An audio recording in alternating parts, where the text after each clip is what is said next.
Rosemary leaves జుట్టు పెరుగుదలకు అలాగే తెల్ల జుట్టు తగ్గించడానికి చాలా బాగా యూజ్ అవుతాయి. నేను దితికా ఆర్గానిక్స్ వాళ్ళ దగ్గర నుంచి తెప్పించుకున్నాను. కొన్ని వాటర్లో కొన్ని రోజ్మెరీ లీవ్స్ అలాగే కొన్ని మెంతులు వేసి బాగా మరిగిన తర్వాత పూర్తిగా చల్లార్చి ఉపయోగించుకోవాలి.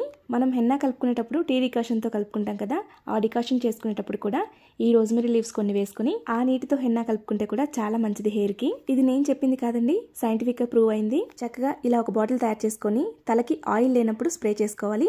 అయితే స్ప్రే చేసుకున్న తర్వాత హెడ్ బాత్ చేయాల్సిన అవసరం లేదు. ఫ్రిడ్జ్లో పెట్టుకొని 1 వీక్ వరకు యూజ్ చేసుకోవచ్చు.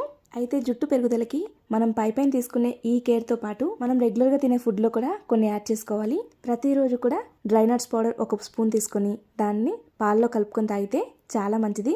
అయితే ఇక్కడ నేను షుగర్ బదులు పటిక బెల్లం పౌడర్ తీసుకున్నాను. మీరు కావాలి అంటే షుగర్తో కూడా కలుపుకోవచ్చు. పిల్లలు కూడా రోజు 1 గ్లాస్ తీసుకుంటే చాలా మంచిది. ఒకసారి దితికా ఆర్గానిక్స్ పేజ్ చెక్ చేయండి, ఇవన్నీ కూడా ఉంటాయి. Thank you for watching.